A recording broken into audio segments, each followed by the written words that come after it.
Thinking Fast and Slow by Daniel Kahneman examines how the mind functions with two systems of thought.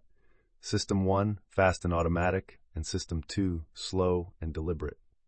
The book delves into biases, heuristics, overconfidence, and decision-making influenced by our experiences.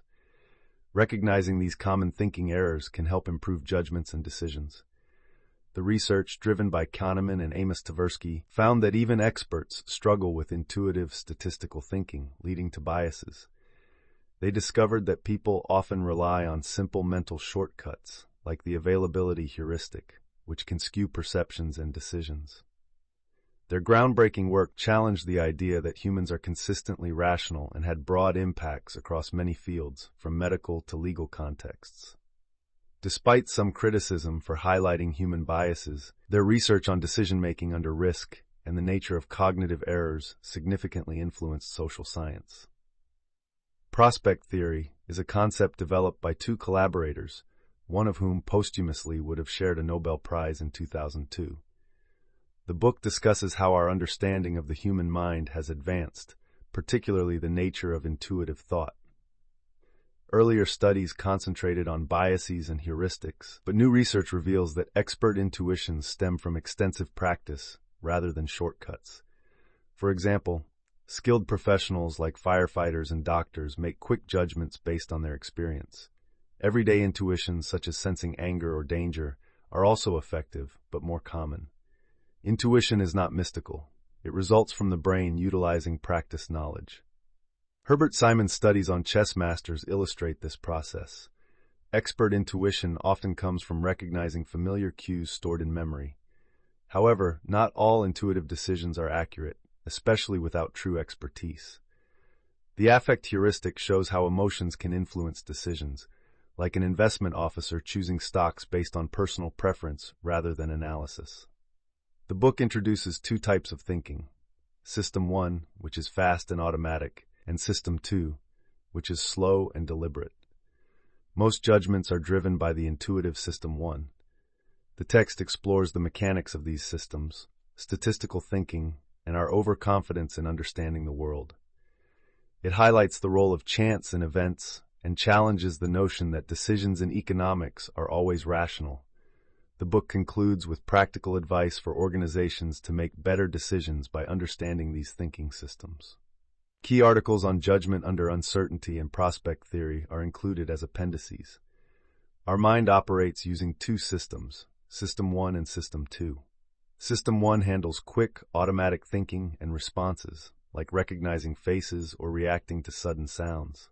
System 2 is responsible for more deliberate, thoughtful tasks, such as solving math problems or focusing on a specific task in a distracting environment. Although System 1 is efficient for routine actions, it can make systematic errors which System 2 needs to correct by exerting more effort. Multitasking can be challenging because effortful tasks interfere with each other. For example, calculating a math problem while driving in busy traffic is dangerous. Our attention is limited, so it's hard to focus on multiple demanding tasks simultaneously. Studies demonstrate how focused attention can make us miss obvious things, like a person in a gorilla suit in a video if we are concentrating on something else. System 1 often suggests ideas and actions that System 2 adopts without much scrutiny. However, System 2 steps in when we encounter difficult problems or unexpected situations, ensuring accuracy and control. Cognitive illusions or deceptive patterns can mislead our thinking, showing the interplay between intuitive and reasoned thought.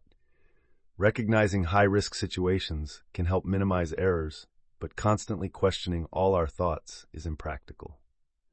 The text uses the metaphor of Systems 1 and 2 to explain complex mental processes in simpler terms. The text explains the concepts of System 1, automatic and fast thinking, and System 2, effortful and slow thinking. While System 2 believes it is in control, it often follows System 1's lead. Mental effort can be tested with tasks like adding numbers in sequence, which impact cognitive abilities and pupil size. Pupil dilation increases with mental effort, especially during difficult tasks, and reflects cognitive demand accurately. Simple tasks cause little dilation, indicating low effort. Like physical activities, mental tasks vary in difficulty. Most are easy, but challenging ones require more effort. Experiments showed that cognitive tasks impact attention and energy use, with skilled tasks demanding less energy. People prefer easier methods due to the law of least effort. Complex tasks require significant mental effort and the use of System 2, particularly under time pressure and high memory load. Our brains generally operate with minimal effort unless faced with demanding situations, making challenging tasks feel tiring. Simple activities are easy to perform without much thought, but more complex tasks compete for limited cognitive resources, making multitasking difficult. Maintaining focus requires self-discipline, and distractions are common. Some tasks are engaging and easier to focus on, leading to a state called flow, where deep concentration occurs effortlessly. Flow happens in activities like painting and writing, providing enjoyment without the need for self-control. On the other hand, self-control and cognitive tasks demand mental energy, which can be depleted. This depletion, called ego depletion, makes it harder to maintain self-control on subsequent tasks. Studies show that resisting temptations or controlling emotions can drain this mental energy. Glucose consumption can help recover from ego depletion, as shown in experiments where participants who drank glucose performed better on demanding tasks. One study with judges demonstrated that decision-making declines with hunger and fatigue, as judges were more likely to deny parole when tired or hungry. This aligns with the role of deliberate thinking, System 2, and intuitive thinking, System 1, in our decisions. Often, people make errors by relying on intuition rather than logical reasoning, such as solving a price puzzle incorrectly or misjudging syllogistic arguments because they seem intuitively correct. Reasoning failures are often due to lack of effort rather than lack of ability, leading to overconfidence in intuitive judgments. People who stay alert and think deeply are more rational. Research shows that children who can delay gratification, like waiting for more treats instead of taking one immediately, develop better cognitive control and intelligence as adults. Activities demanding attention can enhance cognitive control and potentially increase intelligence, with attention training showing lasting benefits. Genes and parenting also play roles in developing a child's ability to control attention and emotions. Some tests reveal that people who rely on gut feelings are more impulsive and less rational. Rational thinking is different from mere intelligence, requiring avoidance of superficial thinking and biases. System 1, automatic thinking, is impulsive, while System 2, deliberate thinking, is rational but sometimes lazy. Associative thinking, which links different ideas and memories automatically, has been studied for centuries. Recent exposure to certain words can make related words easier to recall, a phenomenon known as priming. Priming can influence thoughts, actions, and emotions unconsciously. For instance, exposure to words associated with old age can make people move slower, and physical actions like smiling can influence mood. Simple gestures can also affect feelings and decisions. Acting calm and kind can make you feel that way, and small cues in our environment can influence our actions unconsciously. For example, people in Arizona were more likely to support school funding when voting in a Exposure to money-related cues makes people more independent, but also more selfish, reluctant to ask for or offer help, and preferring personal space. Research by Kathleen Vose suggests that a focus on money and culture may unconsciously shape behavior towards individualism and less cooperation. Other cultural cues like respect or reminders of authority also influence actions and attitudes. The Lady Macbeth effect shows people prefer cleansing products when feeling morally dirty, with choices varying by perceived wrongdoing: mouthwash for phone liars, soap for email liars. Psychological priming, though subtle, impacts behavior, such as increased donations when watched. Our intuitive thinking, System 1, often makes decisions without awareness, while deliberate thinking, System 2, handles complex tasks.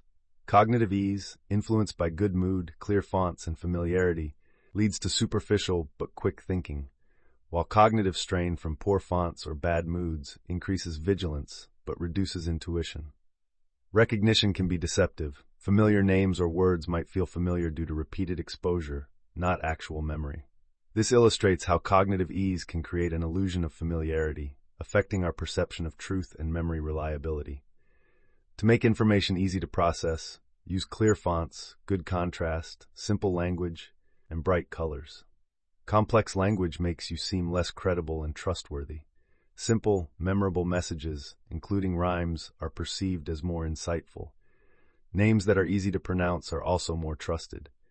People prefer simplicity as it requires less mental effort. Good presentation, however, can't save a false or illogical message. Our quick-thinking mind, System 1, often guides us without awareness, while our more analytical mind, System 2, is lazy and doesn't always intervene. Cognitive strain, difficulty in thinking, activates System 2, enhancing problem-solving skills. For instance, students solved tricky questions better when texts were hard to read, while easier to recognize pictures induced positive emotions.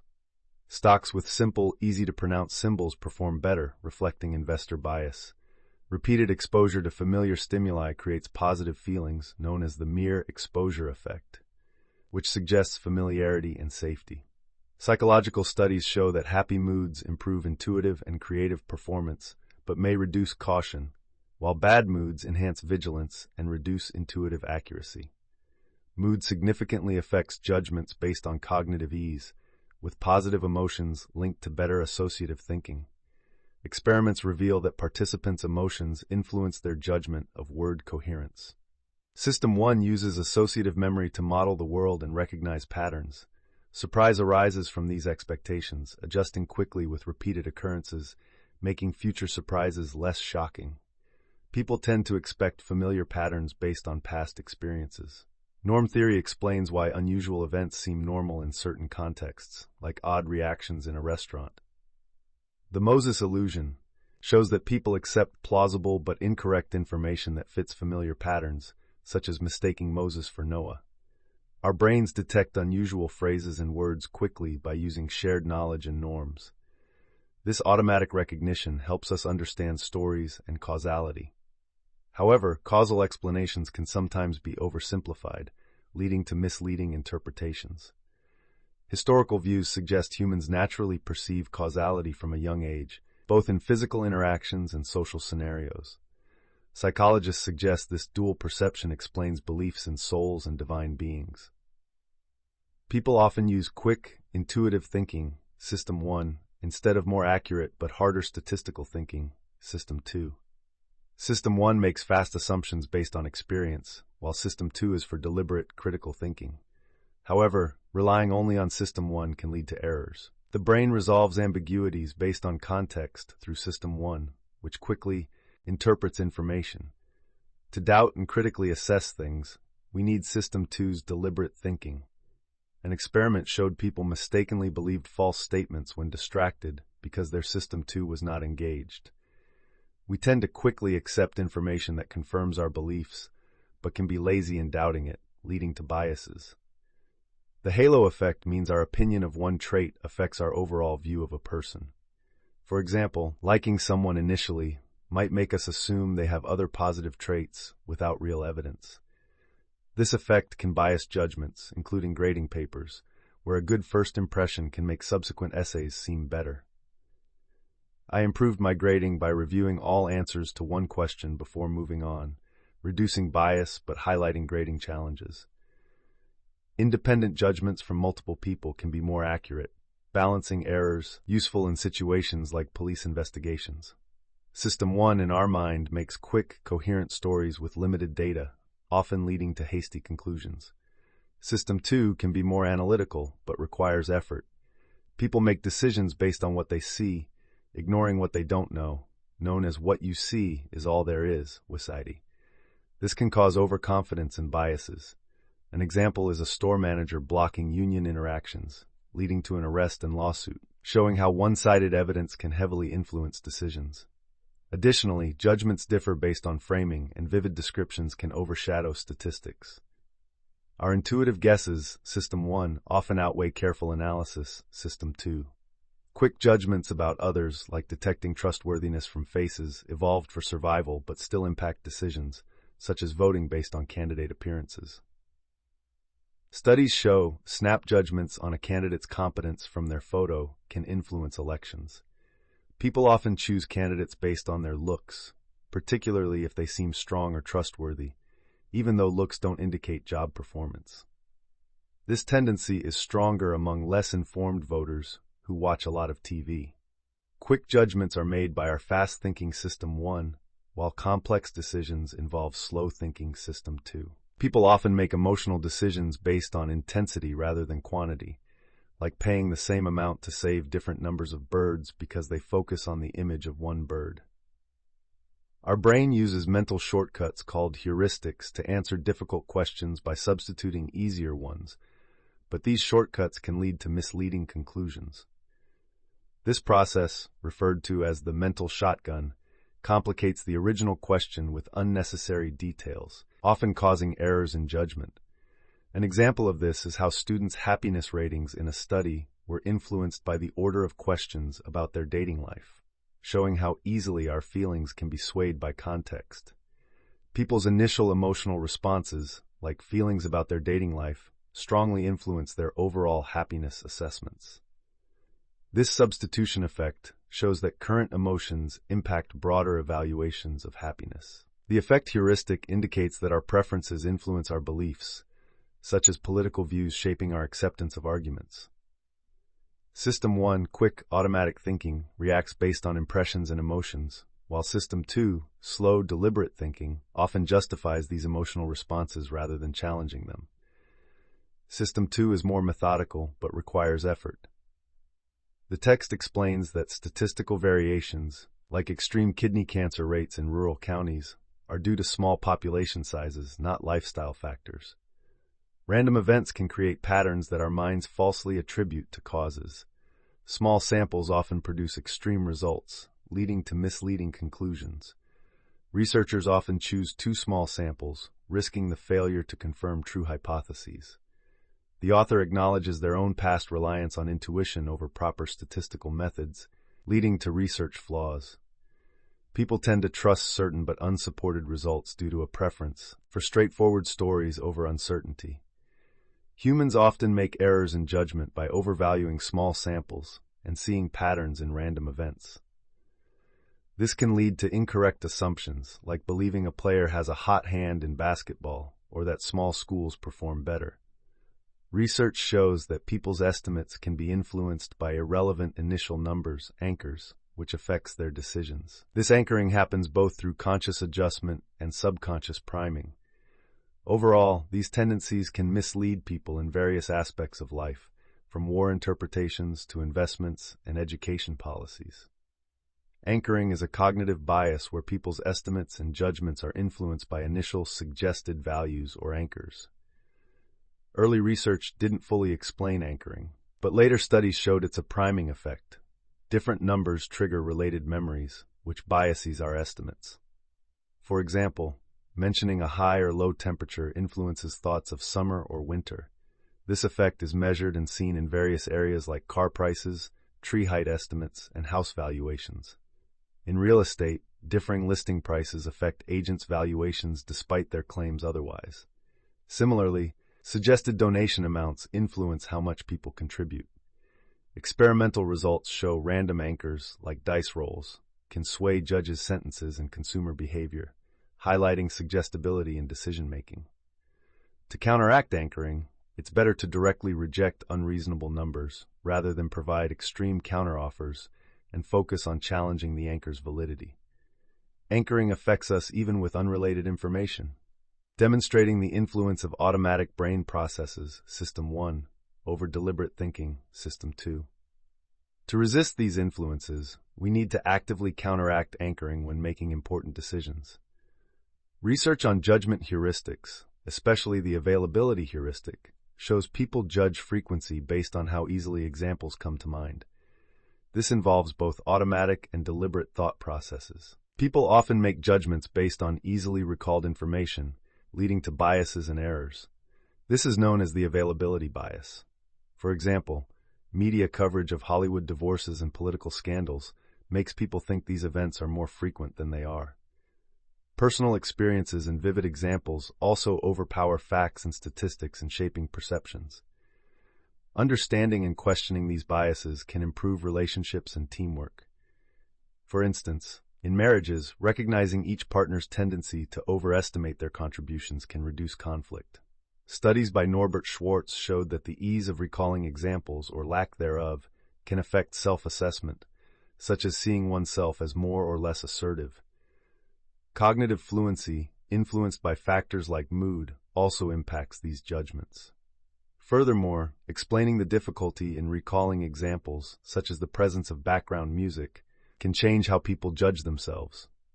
People commonly use mental shortcuts, System 1, or deliberate thinking, System 2, for assessing risk, with System 1 increasing susceptibility to biases. Recent experiences heavily influence risk perception, as seen in increased precautionary measures immediately following a disaster, which fade over time.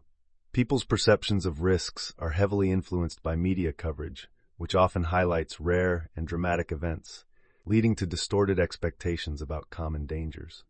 Emotional responses to these events can further skew judgment.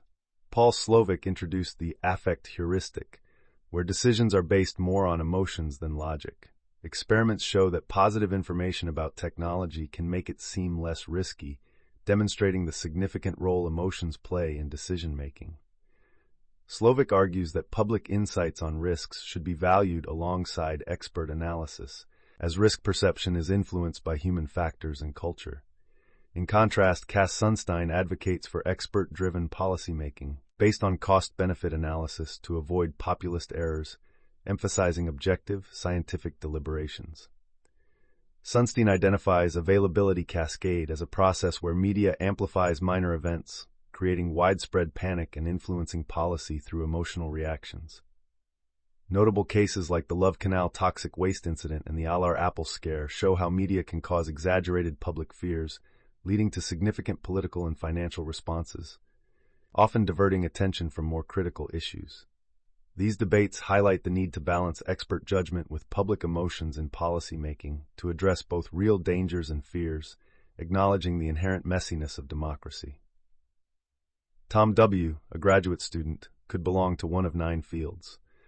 To guess his field, one should use base rate information, which means relying on the most common fields at the university. A personality sketch of Tom W. describes him as intelligent but not creative, neat, methodical, and self-centered. Participants stereotypically associated him with fields like computer science and engineering. Even though they had statistical information about the likelihood of each field, base rates, they ignored it and based their judgments on stereotypes. This experiment shows that focusing on representativeness, how well someone fits a stereotype, often leads to errors in probability assessment because it overlooks base rates. Even experts, such as statisticians, sometimes make this error. Probability can be viewed differently by experts versus laypeople. The former see it as subjective belief, while the latter view it as a vague sense of likelihood. People often use mental shortcuts, like the representativeness heuristic, which leads them to make predictions based on similarity rather than statistics, such as in Michael Lewis's Moneyball, where traditional baseball scouts incorrectly predicted player success based on appearances instead of performance statistics. People tend to ignore base rate information when specific details about an individual are given. However, they can be influenced by base rates when these are made explicit.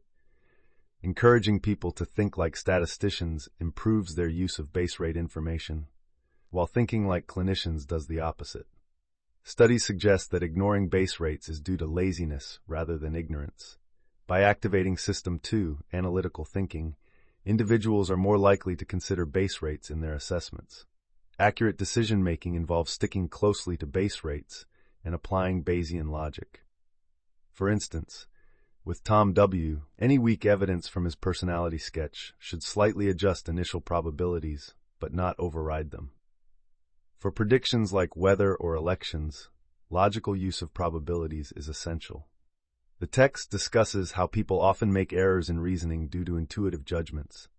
It emphasizes the importance of using base rates and questioning evidence reliability.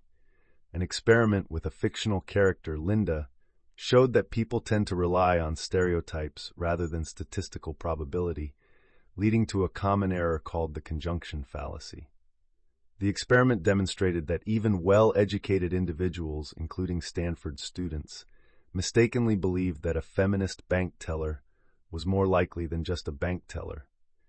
This error happens because more detailed scenarios feel more plausible, even though they are less probable. Another study illustrated how people's evaluations of products can change based on whether they are compared together or evaluated separately, leading to the less is more effect. Overall, the text highlights how representativeness can override logical thinking and affect judgments in various contexts. People generally make better decisions when given numbers instead of percentages. For instance, sorting people by group characteristics is understood better by thinking in terms of numbers. Asking how many instead of what percentage helps people think more clearly about groups. However, people often rely on intuition rather than logic, leading to errors. The Linda problem demonstrates that even educated people make simple logical errors because they rely on intuition. Researchers studying judgment heuristics faced criticism, especially regarding the Linda problem. Critics argued that probability could also mean plausibility, leading to a public debate that weakened their credibility slightly. This debate highlighted issues in scientific controversies where weaker evidence was emphasized, making human judgment biases hotly contested. People often misjudge probabilities, especially when they disregard base rates, general facts about a group. Two scenarios involving cab accidents illustrate this. In one, people ignore the base rate and trust a witness, leading to poor probability assessments. In another, they consider both the base rate and the witness information more carefully, leading to better judgment. Causal stories, which provide reasons behind facts, are more persuasive than mere statistical facts. This explains why people better understand information when it has a causal context.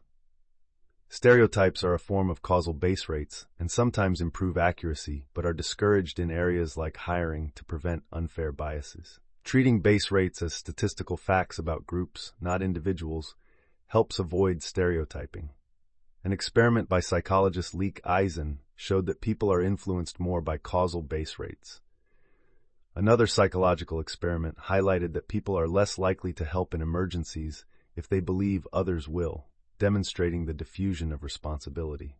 This indicates that teaching about base rates and psychology may not effectively change certain behaviors, as people don't always act on this information. Students often hold firm beliefs about human nature, even after learning about psychological theories. Researchers tested this by showing students interviews and asking them to guess if participants would help in emergencies. The low percentage of helping, 27%, suggested that even nice people don't always help. Nisbet and Borgita's study showed that students didn't change their perceptions even after learning surprising results about human behavior in emergencies. Despite being taught about surprising findings in experiments, students still predicted people would help, showing they didn't learn effectively from the data. However, the text suggests there is a teaching method that could improve understanding. Students understood better when shown surprising individual cases rather than just statistics. One instructor wrongly believed punishment was more effective than praise based on flight cadet performances, which was actually a case of regression to the mean, a concept where extreme performances are followed by more average ones due to the balancing out of luck. The text also explains that success involves both talent and luck, with great success requiring additional luck. For example, in golf, a player who scores well on the first day likely has both talent and good luck, but their second-day performance tends to average out due to the effects of luck evening out. Students were surprised to learn about regression to the mean, a concept where extreme scores tend to normalize over time, which is often misinterpreted with false causal explanations like the Sports Illustrated jinx. The text explains the concept of regression to the mean, where extreme outcomes tend to move closer to the average over time. It notes that people often seek causal explanations for changes when sometimes randomness is the only reason. Originating from Sir Francis Galton's 19th century observation on children's heights, this principle applies to various fields and explains that imperfect correlation between factors results in outcomes gravitating towards the mean. People struggle with this idea because human minds prefer clear causes over statistical explanations, leading to common errors in interpreting data. The text also discusses how predictions should account for regression to the mean and highlights the differences between intuitive and data-driven judgments, illustrating this with examples from sports, economics, and everyday reasoning. People's judgments about academic potential and future performance show cognitive biases. Experiments demonstrated that participants used the current evidence rather than actual performance prediction when asked to assess a student's GPA based on a counselor's description. This bias was also evident in military training, where officers predicted future grades aligning with the school's grade distribution, showing errors in judgment. Improving prediction accuracy requires a method. Start with the average GPA, adjust it based on specific evidence, estimate the correlation with GPA, and shift the GPA prediction towards intuition accordingly. This method balances intuition with statistical moderation. Examples like golfers' scores and childhood achievements illustrate the need to adjust for regression to the mean to avoid neglecting base rates and overestimating based on limited evidence. Predictions should be balanced between baseline data and intuitive judgment.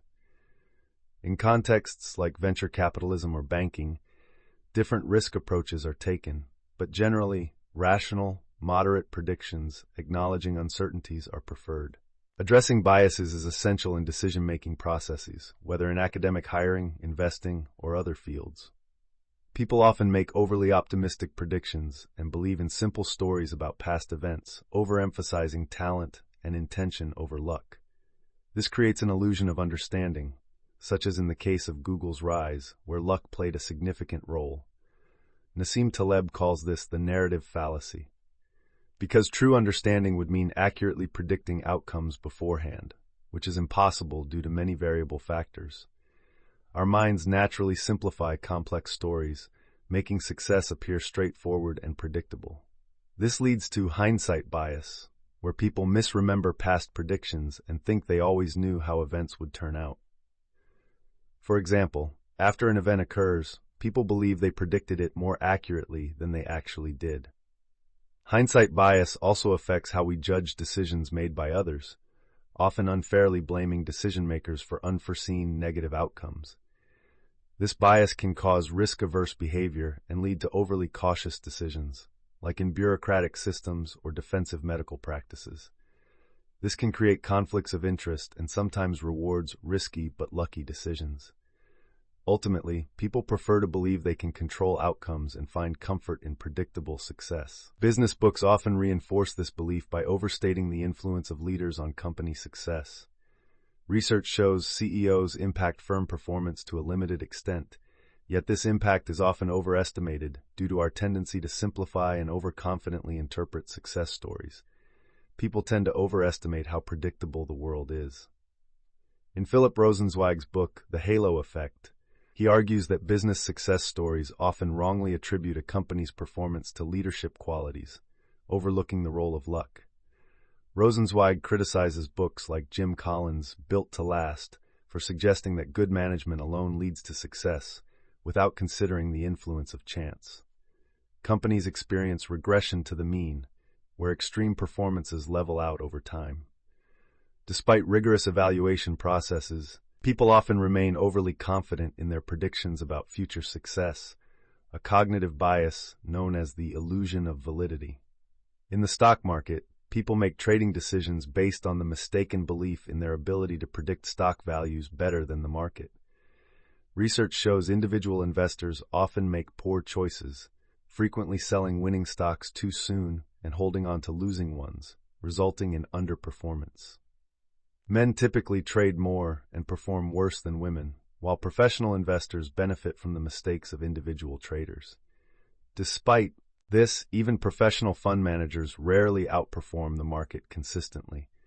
Funds often underperform the market, and success is typically based on luck rather than skill, with no consistent performance over time.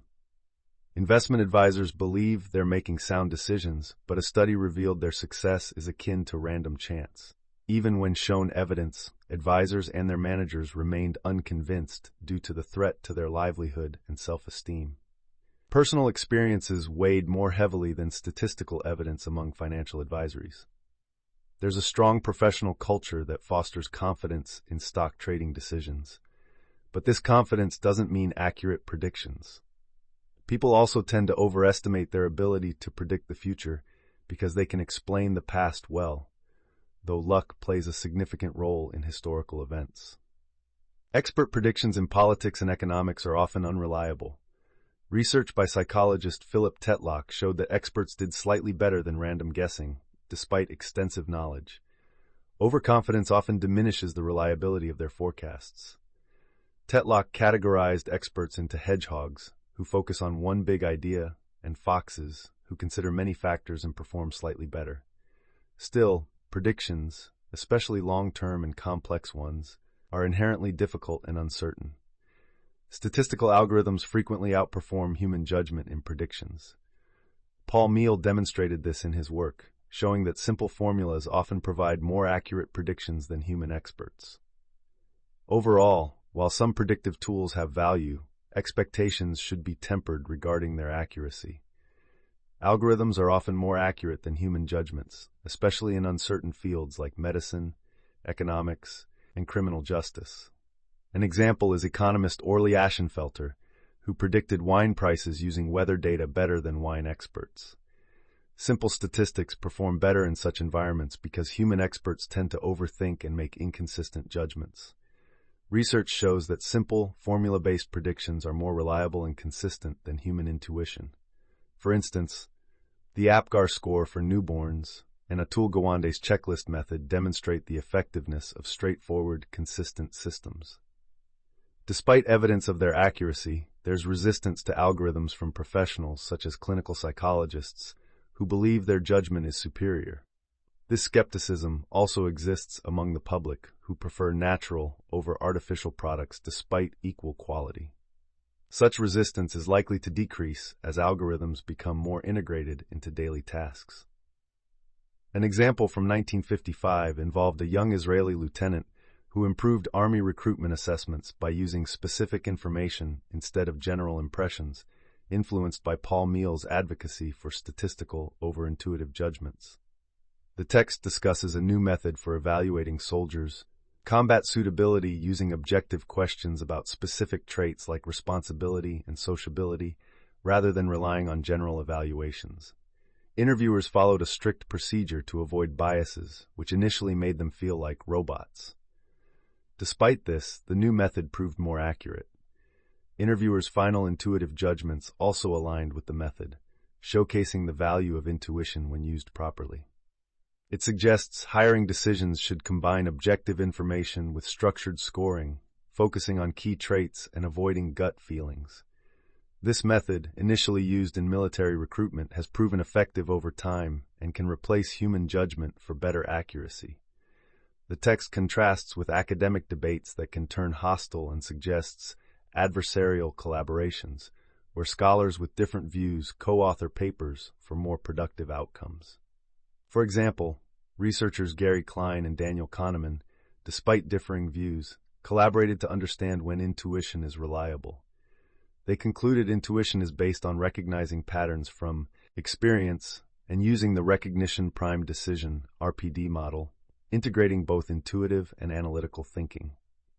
Skills supporting intuition can be learned quickly through emotional experiences, but mastering complex tasks takes years of practice.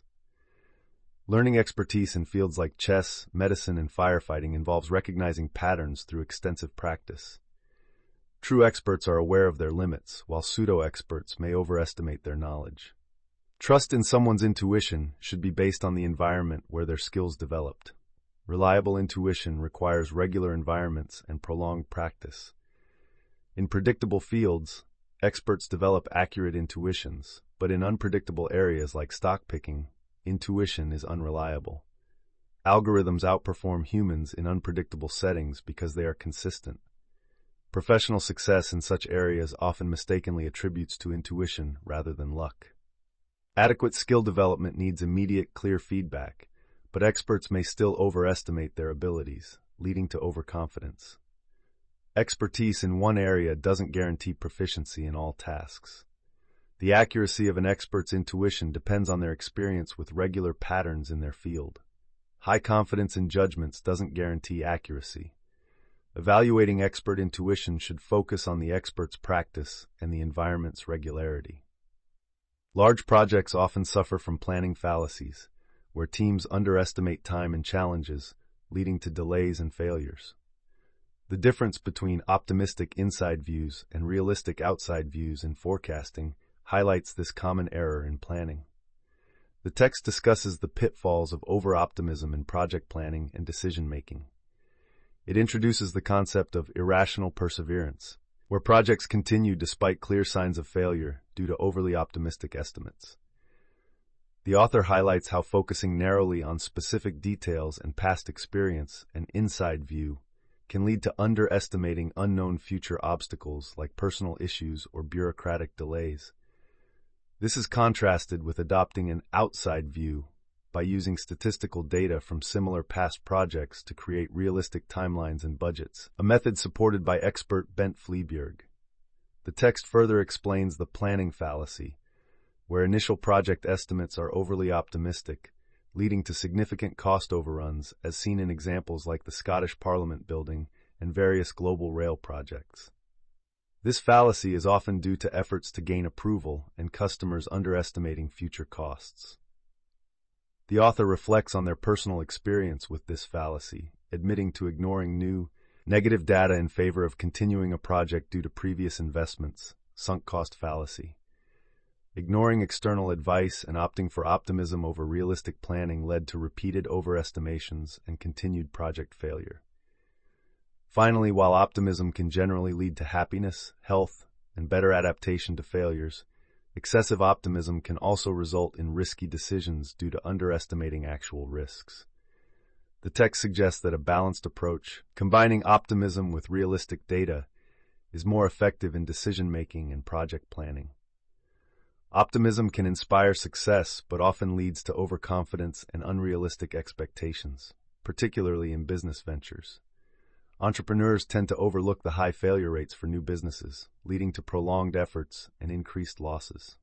Similarly, overconfident CEOs make risky decisions, like company mergers and taking on debt, which can harm company stock value. They usually receive increased compensation, regardless of performance. The pervasive overconfidence among business owners and executives might drive economic growth, but also fosters frequent failures and losses. Behavioral economists discuss whether the government should support entrepreneurs, given their poor odds of success. Cognitive biases make people overrate their abilities, leading to market-tough overcrowding and further losses. Financial officers and experts frequently underestimate market uncertainties, leading to inaccurate forecasts and risky decisions. Overconfidence is also prevalent in medicine, where highly confident doctors can often be incorrect. While optimism aids resilience and persistence, it also increases risk-taking due to underestimated dangers. Training can help manage optimism, but has limited success in reducing overconfidence. Shell geologists became more cautious in their decisions after undergoing training that included a pre-mortem technique by Gary Klein, which helps teams anticipate potential failures to avoid groupthink. The text discusses a study combining psychology and economics to understand decision-making under risk, highlighting that human choices often deviate from rational economic theories due to biases and changing preferences. Researchers like Amos and a colleague use simple gambles to study these decisions, contrasting theoretical expectations with actual human behavior. They found that people generally prefer certain outcomes over risky ones, even when the expected monetary value is the same, illustrating risk aversion. Their influential work on prospect theory and framing effects showed that people's decisions are affected by how options are presented. Bernoulli's theory on diminishing marginal utility explains why people are risk-averse. They value changes in wealth in percentage terms rather than fixed amounts, which makes certain outcomes more appealing than equivalent gambles. This helps to understand behaviors like buying insurance, as losing money is worse for poorer individuals in terms of utility than for wealthier ones. People's happiness is influenced more by changes in their wealth rather than the total amount they have. If someone's wealth increases, they feel happier than someone whose wealth decreases, even if both people end up with the same amount of money. For instance, Jack, who increased his wealth from 1 million to 2 million, is happier than Jill, who decreased from 9 million to 5 million. Similarly, people make different decisions based on how changes in wealth are perceived. For example, Anthony, who starts with 1 million, sees a guaranteed gain of doubling his wealth more positively than a gamble, while Betty, starting with 4 million, may prefer a gamble to avoid a perceived loss. Traditional economic theories like Bernoulli's expected utility theory don't account for these differences in perception. Psychologist Daniel Gilbert mentions that established ideas are hard to disbelieve, even if they overlook such obvious points. Researchers discovered that people value gains and losses relative to a reference point rather than total wealth. Experiments show that people prefer certain gains but will take risks to avoid certain losses, a behavior not explained by the old models but better understood through prospect theory. Key aspects of prospect theory include: 1. Evaluations are relative to a reference point. 2. People feel losses more strongly than gains. 3. These differences explain why people's choices vary in different situations related to gains and losses. The text discusses how experiences influence our perception of gains and losses, using temperature and financial examples. In financial terms, people compare gains and losses to a reference point and feel losses more strongly than gains, known as loss aversion. For example, people might reject a gamble where they could lose $100 or win $50 due to fear of losing. This tendency can be measured by assessing the smallest gain needed to offset a loss. The text highlights prospect theory, which explains why people fear losses more than they value equivalent gains, causing them to take more risks to avoid losses. Traditional economic theories like expected utility theory fail to account for this. The text also discusses how regret and disappointment affect decision-making, which both prospect theory and utility theory overlook. The concept of diminishing marginal utility is illustrated through the example of selling vacation days for extra income, showing that context like current salary and vacation days influence decisions. The text explains how people tend to value things they own more than identical things they don't own, a concept known as the endowment effect. It discusses an experiment in which people were more reluctant to trade items they owned because they disliked losses more than they appreciated equivalent gains. This preference for the status quo shows how reference points and loss aversion impact choices. Richard Thaler's observations, including people not wanting to sell their own wine for more than they'd pay to buy it, helped explain this phenomenon through prospect theory. The endowment effect was demonstrated in various experiments, including one where participants traded tokens and another involving mugs, where sellers set higher prices than buyers. Brain scans showed that selling activated pain areas in the brain, reinforcing the emotional impact of loss aversion. Experienced traders and those with different approaches to value, like the poor or in active markets, showed less endowment effect. Cultural differences also play a role in how people value and trade their possessions. The endowment effect shows that people value things they own more than things they don't, leading to reluctance in spending or selling below purchase price. Loss aversion, where people dislike losing more than they enjoy gaining, influences behaviors like spending, pricing, and negotiations. Our brains react faster to negative stimuli due to the amygdala, making threats more impactful than positive events. This negativity bias affects decisions, relationships, and self-perception. In practical examples, like taxi drivers or golfers, loss aversion causes counterintuitive behaviors, working less on busy days or putting more effort into avoiding losses. In negotiations, loss aversion hinders agreements as parties struggle more to avoid losses than to gain. Additionally, public perceptions of fairness in economic transactions influence behaviors, with people viewing price increases or wage cuts due to market power as unfair, yet accepting lower wages for new workers as fair. This concept of dual entitlements maintains a balance between protecting profits and respecting perceived entitlements. The text discusses the importance of fairness in economics, suggesting that firms should avoid exploiting power as it can harm productivity and sales. Research shows that unfair practices can lead to consumer retaliation. Using MRI studies, it was found that punishing unfair behavior activates brain pleasure centers, indicating societal benefits in maintaining fairness. People also tend to prioritize avoiding losses over gaining benefits and often misjudge probabilities, overvaluing small chances of winning, possibility effect, and near certainties, certainty effect. This contradicts the expectation principle, which bases decisions on weighted probabilities. Maurice Allei's paradox highlighted inconsistencies in rational choice theory, showing people's decisions often defy expected utility. Daniel Kahneman and Amos Tversky later developed prospect theory to explain such deviations. People often misjudge probabilities, overestimating rare events, and undervaluing near-certain outcomes. This affects their decisions more than rational thinking would. For instance, people exaggerate the significance of very high or low probabilities, especially when severe consequences like surgery are involved.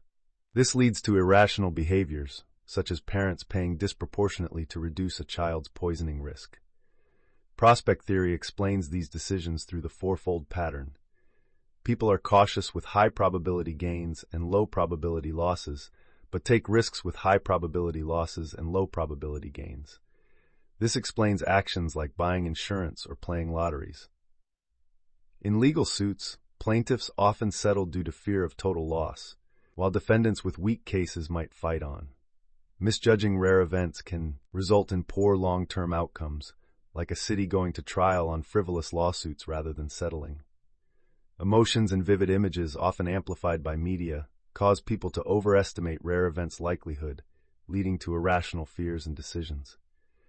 When predicting rare events, our brains can make them seem more likely than they are. We often overvalue unlikely events because we imagine specific outcomes and ignore other possibilities. For instance, basketball fans overestimated team chances, leading to exaggerated combined probabilities. Emotional responses often overshadow rational probability assessment, causing us to misjudge risks. Studies show people are less sensitive to probabilities when outcomes are described vividly, affecting their decision-making. Furthermore, how risks are presented, in frequencies rather than percentages, can mislead even experts, like forensic psychologists, into overestimating risks.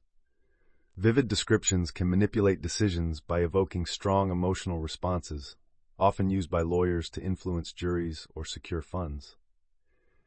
People tend to overestimate the likelihood of rare events when described vividly, but underestimate them when based on personal experience.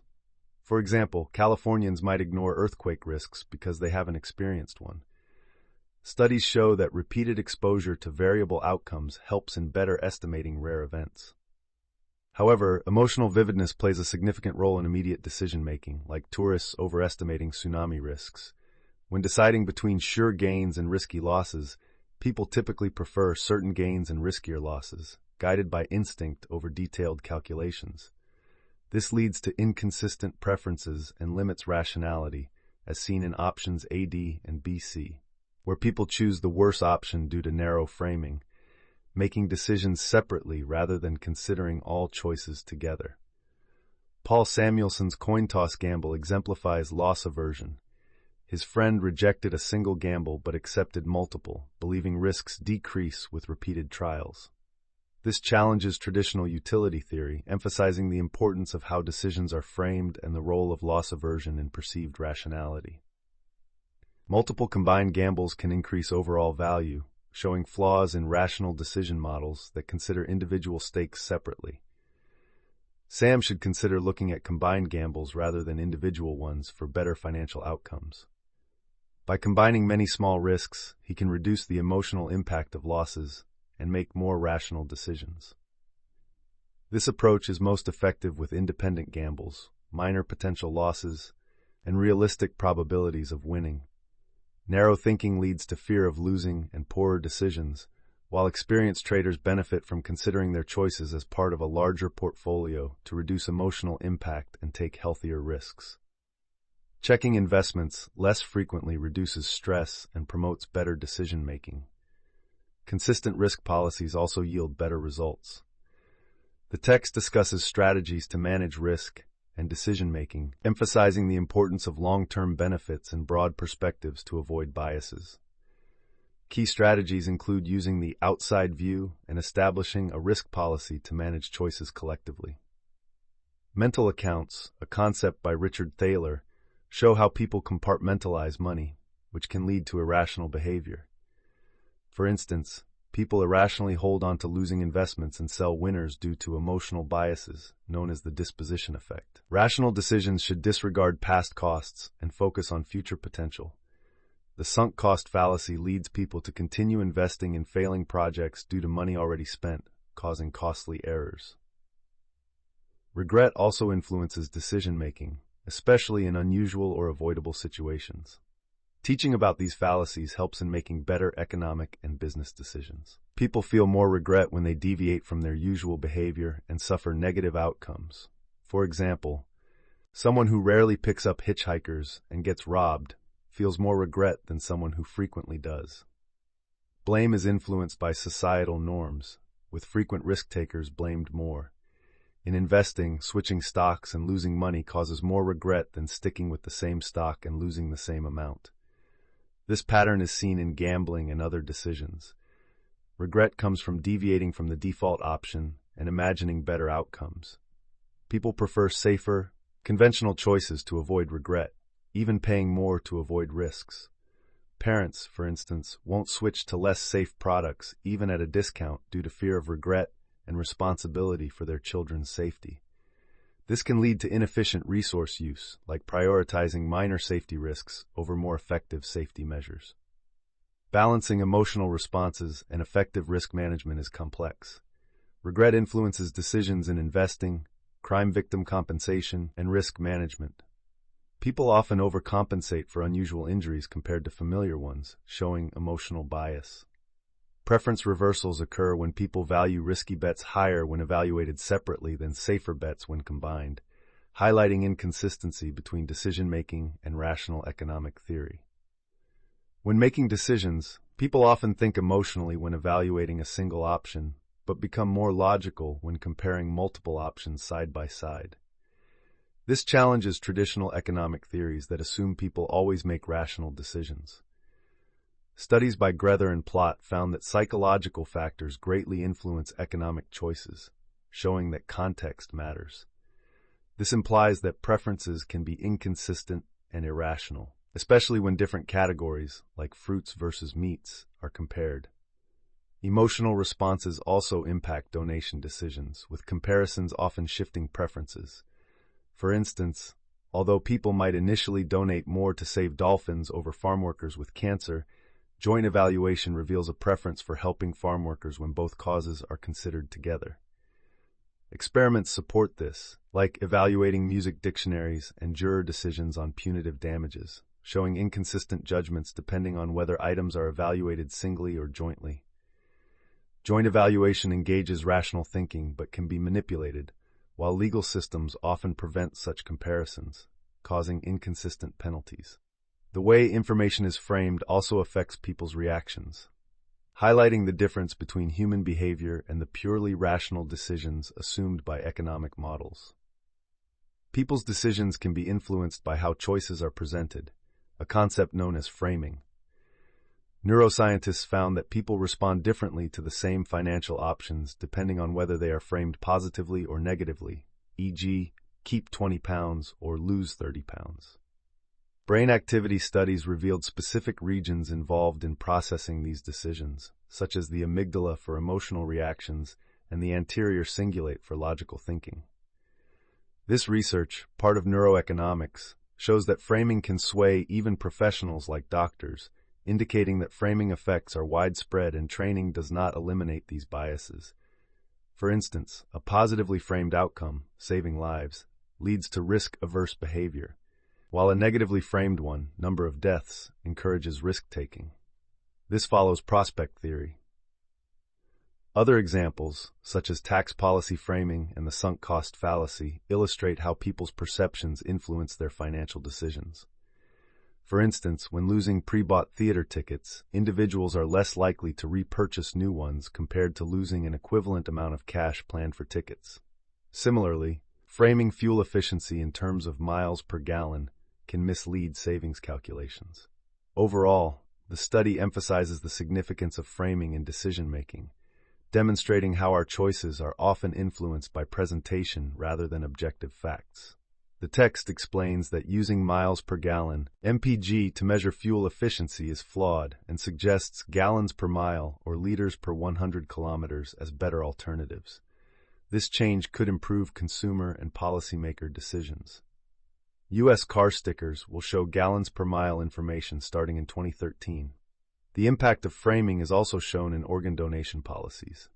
Opt-out systems in Europe lead to higher donation rates than opt-in systems, as seen in Austria's almost 100% rate versus Germany's 12%. People tend to follow default options due to minimal effort required, challenging the rational agent model, which assumes rational decisions. The concept of utility is discussed, differentiating between experienced utility, actual pleasure or pain, and decision utility, desired outcomes. The text shows inconsistencies between these concepts in valuing pain reduction. It also touches on measurements of experienced utility by early economists and studies about pain perception.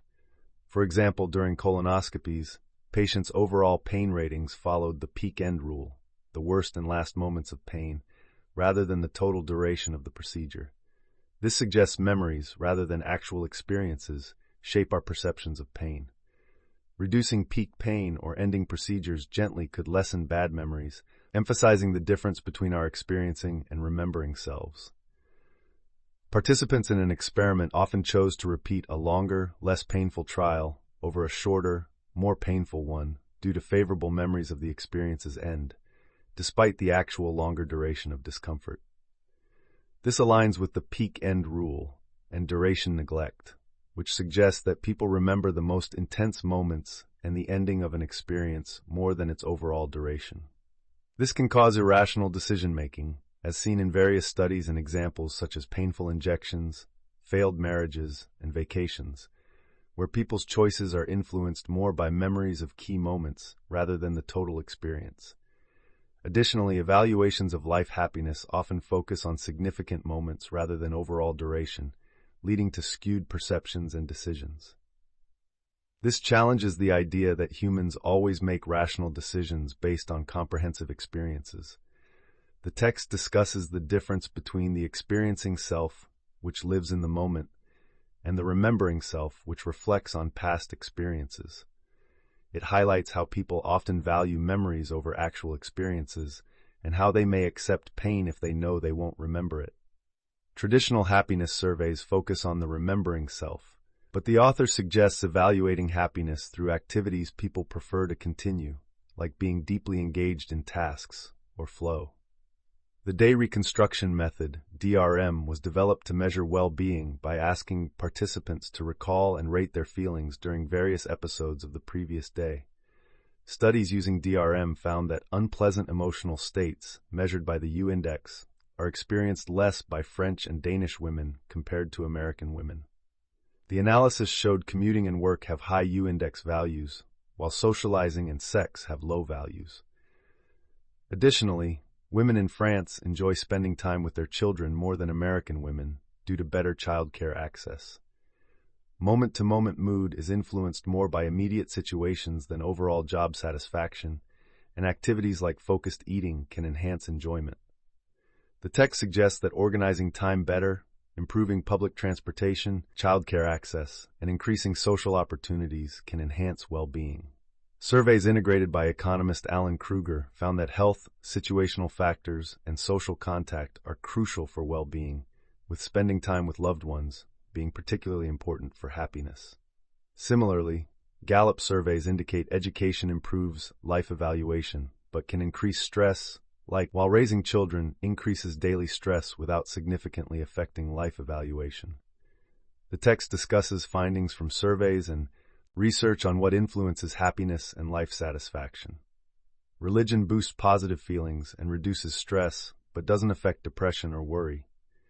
Poverty is linked to unhappiness and amplifies hardships like illness and loneliness, whereas wealth improves life satisfaction, but not daily happiness beyond a certain income level. weekends don't provide as much happiness to poorer individuals. Despite high hopes for marriage-boosting happiness, there is often a decline in life satisfaction post-marriage because daily activities change. People's happiness is influenced by their genetic temperament and how they spend their time rather than specific events. Setting difficult-to-reach goals can lead to long-term dissatisfaction. The focusing illusion explains how temporary thoughts can disproportionately affect happiness judgments, such as overestimating the happiness impact of living in a different climate. Researchers found that climate doesn't significantly impact overall well-being, despite common beliefs. People often overfocus on certain factors, like the weather, while ignoring others that also affect happiness. This can lead to misjudgments about overall satisfaction.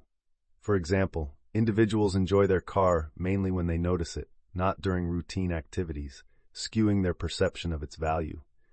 Similarly, people living in the same place for a long time, like California, might not notice their environment, while newcomers, like from Ohio, might feel happier due to a favorable comparison caused by the focusing illusion.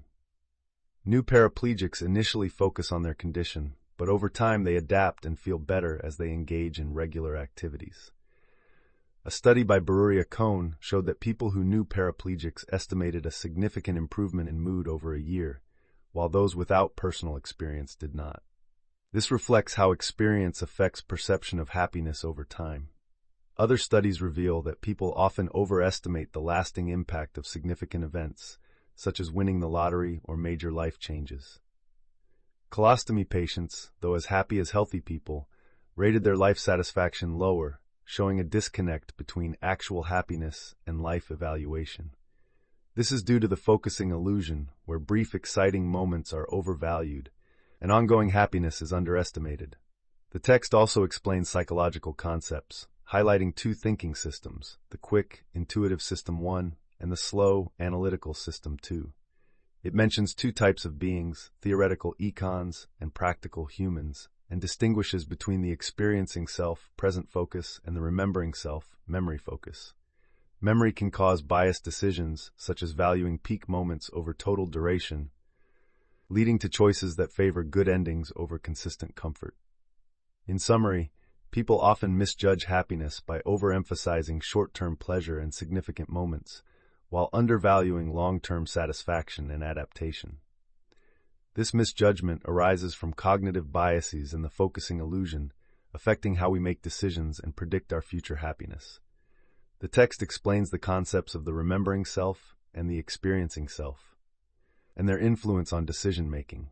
In fields like medicine and welfare, it suggests a balanced approach that considers both these perspectives for better resource allocation and well-being. Health investments should be guided by suffering, fear of conditions, and desire for relief. Humans aren't strictly rational, often influenced by biases. The Chicago School, led by Milton Friedman, advocates for minimal government interference, believing people are rational and should face the consequences of their choices. In contrast, behavioral economists argue for some government intervention to aid those making poor choices, balancing freedom with societal costs. Libertarian paternalism, discussed in Nudge by Thaler and Sunstein, suggests guiding choices through gentle nudges like default pension plan enrollment, preserving freedom while aiding better decisions. Such nudges utilize psychological factors and aim for a fairer market by simplifying decisions and protecting consumers. The Save More Tomorrow plan helps workers save more by automatically increasing savings with raises unless opted out. Developed by Thaler and Benartzi, it gains bipartisan support and aligns with behavioral science, advocating for clear, appealing choices. The text concludes with an overview of two mental systems. System 1, automatic, quick thinking, and System 2, effortful, attentive, and their roles in shaping judgments and decisions. Both systems interact, with System 2 often correcting System 1's impulses, though errors can occur due to limited knowledge. This text is about two types of thinking processes, System 1 and System 2. System 1 is fast, automatic, and efficient at dealing with familiar challenges, but it can make mistakes, especially with biases like overconfidence and anchoring. System 2 is slower and more deliberate, used when complex reasoning or specific calculations are required. Training and practice help System 1 become more effective. Organizations can avoid mistakes by using structured procedures, fostering vigilance, and implementing tools like checklists. Training in decision-making is essential, focusing not just on outcomes but on the processes. Heuristics, mental shortcuts used by people to judge probabilities and make predictions, can introduce errors. An example discussed is the representativeness heuristic, where people overlook actual statistics in favor of stereotypes. This leads to errors, such as not considering base rates accurately or failing to account for sample sizes in probability judgments. The appendix highlights how these heuristics can mislead people in predicting outcomes. The text explains common misconceptions about probability and statistics. It highlights that smaller samples often show more extreme results than larger samples, which leads to errors in judgment. This happens in various scenarios, like predicting probabilities or interpreting sequences. People tend to over-rely on small samples and ignore the effects of randomness, leading to biases such as the gambler's fallacy. There's also a tendency to make extreme predictions based on limited information and stereotype matches, resulting in overconfidence. Another key point is the misunderstanding of regression toward the mean, where extreme initial results naturally move closer to the average over time, affecting perceptions of the effectiveness of praise and criticism. Lastly, people often misjudge event likelihood based on how easily they can recall examples, influenced by recent or dramatic events. The text explains different cognitive biases and how they influence our judgments and decision-making. Mental shortcuts can mislead us based on how easily we can think of examples, known as the availability heuristic. People also rely on initial values, anchoring, affecting final estimates, even in numerical tasks. Imaginability biases occur when we estimate event frequencies based on how easily scenarios come to mind. We misjudge probabilities, overestimating consecutive successes and underestimating one success in many tries. Experts, too, often show bias, creating overly narrow confidence intervals due to anchoring. Different methods of framing probability questions can lead to different biases in judgments, regardless of expertise. Complex problems lead even well-trained individuals to make intuitive errors. People often use mental shortcuts, heuristics, that can lead to mistakes. Despite lifelong experience, many don't learn key statistical concepts like regression to the mean or the impact of sample size on variability. Cognitive biases cause errors in probability judgments, as people's predictions are not always accurate. Modern decision theory uses subjective probability based on internal consistency and choices among bets. However, true rationality requires these probabilities to align with all personal beliefs, which is hard to achieve. Common heuristics like representativeness and availability are useful, but can lead to errors. Kahneman and Tversky's research shows common judgment errors due to biases like the law of small numbers and availability heuristic. These biases cause people to overvalue sure things and undervalue moderate probabilities, affecting decision preferences. Mental accounting explains consumer behavior anomalies. Decision-making involves both risky and riskless decisions, often showing risk aversion where people choose guaranteed outcomes over higher-value gambles. Bernoulli's analysis explains this through subjective value, where the utility of money is concave, valuing smaller gains more. Additionally, losses are felt more intensely than gains, loss aversion, influencing decision-making. Traditional economic theories are challenged by these observed risk preferences. Rational choice analyses depend on principles like dominance, where a clearly better option should be chosen, but human behavior often contradicts these principles. Invariance means that preferences shouldn't change based on how options are presented, but this doesn't often hold true in reality. How we frame choices can significantly influence decisions. For instance, in a study about a disease killing 600 people, when options were framed as saving 200 lives versus a gamble to save more, most chose the sure thing. When framed as risking 400 lives versus a gamble, most chose the gamble. This inconsistency shows that people prefer risk when facing certain losses and certainty when facing gains. This preference pattern occurs even when decisions are reviewed closely together, showing how difficult it is to remain consistent. Since people naturally think about gains and losses rather than total wealth, achieving decision invariance is tough, especially in public health. Evaluating options based on data rather than feelings works only in some scenarios. Hence, it's beneficial to consider multiple perspectives when decision-making. Probabilities also affect decisions, with small changes near 0% or 100% having a bigger impact, and middle-range probabilities often underweighted, leading to risk aversion for likely wins and risk-seeking behavior for unlikely wins. Similarly, low probabilities are often overweighted, influencing preferences for high-risk gambles, as seen with lotteries and insurance. Inconsistencies also appear based on probability framing. For example, people prefer a higher chance of a smaller win in one scenario, but the opposite in another. This leads to the pseudo-certainty effect, where individuals prefer certain smaller gains over larger uncertain gains. Additionally, probabilistic insurance is often undervalued, revealing a preference for total risk elimination over reduction. How options are worded, like lives saved versus lives lost, also significantly impacts decisions. In healthcare, labeling treatment outcomes as mortality or survival can impact decisions due to framing. Framing shapes opinions by emphasizing gains or losses. For example, cash discount versus credit surcharge affects perceptions differently. People often evaluate options based on presentation and their reference points. Richard Thaler's work on mental accounting explains that people make choices by comparing advantages and disadvantages relative to a reference state, like choosing to travel to save $5 on a cheaper versus an expensive item. Experiments show people value losses and gains differently, such as losing a theater ticket versus losing $10 cash. This is due to mental accounting, where financial decisions are categorized differently. Consistency in preferences may change upon reflection. The endowment effect shows people value their possessions more highly, creating gaps between buying and selling prices. People usually prefer stability over change due to loss aversion, where losses are felt more intensely than gains, reducing regret and envy. In economic exchanges, such as for store owners, loss aversion is less impactful. People tend to prefer a gamble over a sure loss, but choose the sure thing when the situation is framed as a cost for protection. This shows that perceived losses impact choices more than costs.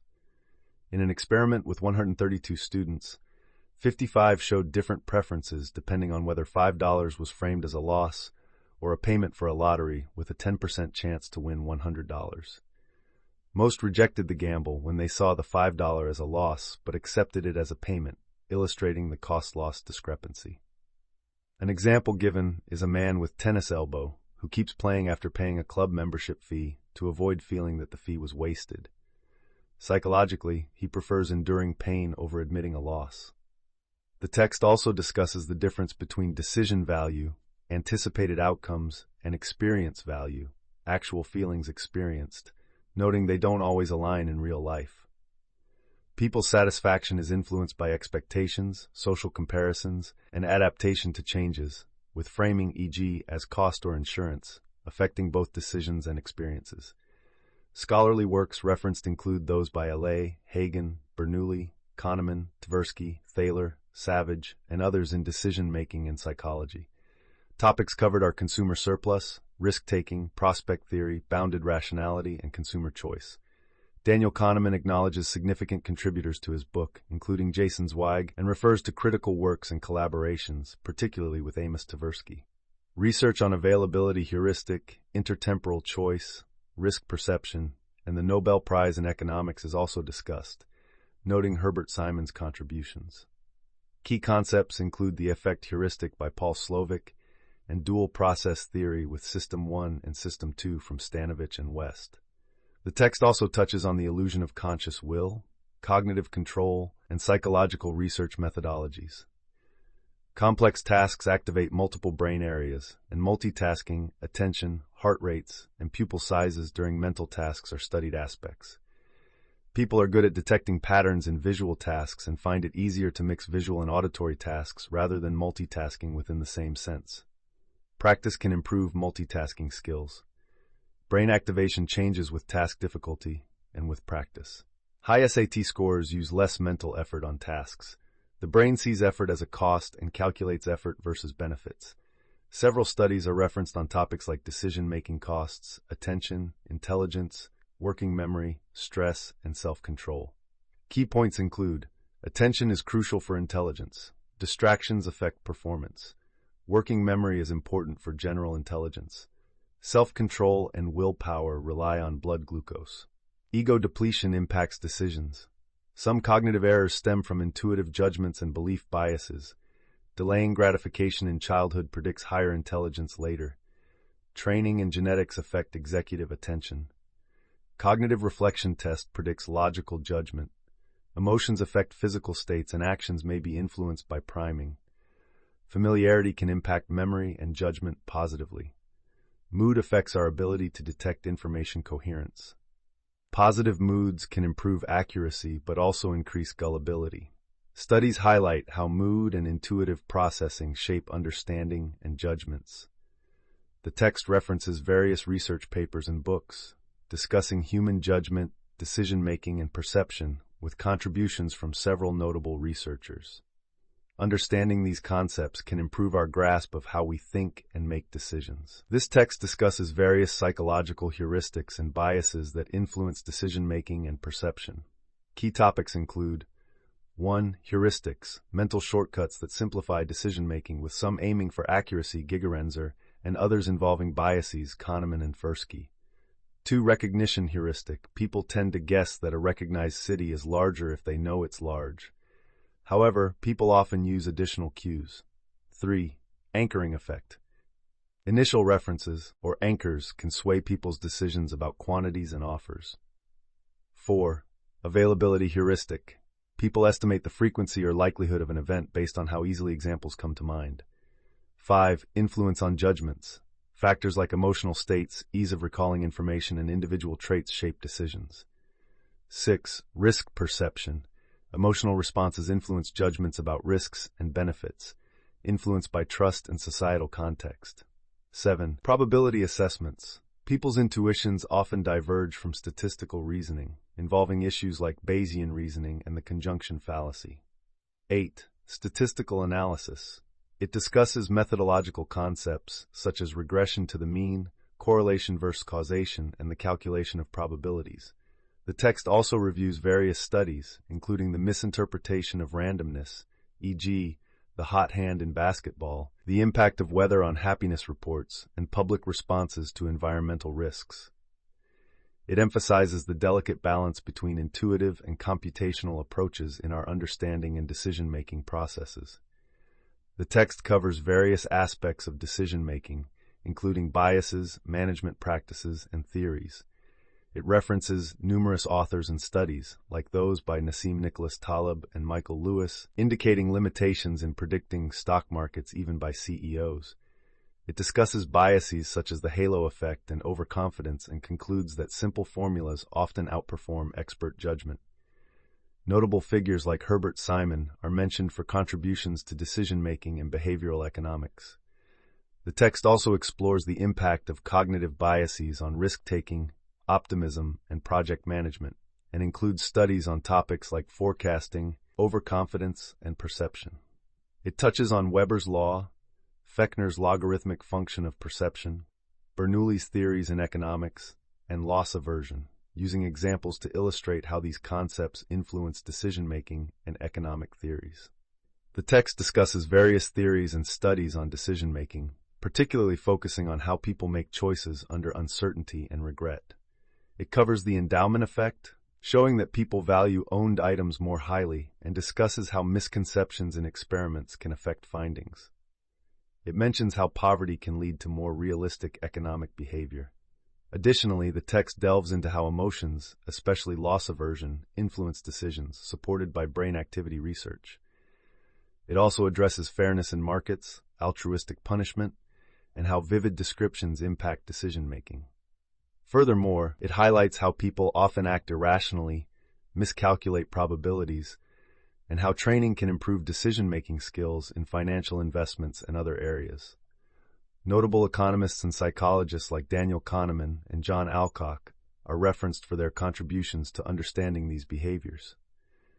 The text explores the impact of human emotions, like regret and blame, on decision-making. It explains how people react to unusual events by imagining different outcomes, influencing behaviors in areas like law, consumer choices, and finance. Key researchers, including Daniel Kahneman and Amos Tversky, provide supporting studies. The text also delves into how framing affects decisions, showing that different presentations can alter perceptions and lead to inconsistencies. This has implications for consumer behavior, organ donation rates, and memory of events. It references research by scholars like Sunstein and Kahneman on decision framing, well-being, and happiness, examining how financial resources, life events, and aspirations affect life satisfaction. Studies show the impact of geographic and demographic factors on happiness, the role of car quality in daily joy, and differences in satisfaction among various student groups. The overarching theme is understanding the psychological and contextual factors that shape our choices and happiness. Significant research on well-being has influenced public policy, with key figures like George Lowenstein and Daniel Gilbert exploring adaptation and miswanting. Scholars like Richard Layard and Joseph Stiglitz have inspired the UK to integrate well-being into government policies. Behavioral economics has been advanced by Dan Ariely and Gary Becker, with popular books like Nudge by Thaler and Sunstein and The Checklist Manifesto by Atul Gawande promoting better decision-making. The text references a variety of psychological and economic concepts, studies, and influential figures such as Milton Friedman and Daniel Kahneman. It covers cognitive biases, decision-making theories, and significant events like the 2008 financial crisis. Concepts include the endowment effect, sunk cost fallacy, and framing effects, among others. The text serves as an index for a research paper, but advises using the ebook's search function for specific topics due to pagination differences. This text is a summary of the topics and acknowledgments in Daniel Kahneman's book, Thinking, Fast and Slow. It covers various themes related to psychology, decision-making, and social sciences, mentioning influential scholars and theories. Subjects like statistics, biases, and decision-making processes are discussed, along with notable figures and works in these fields. The text also covers permissions for reprinting materials, inclusion of images, and research support.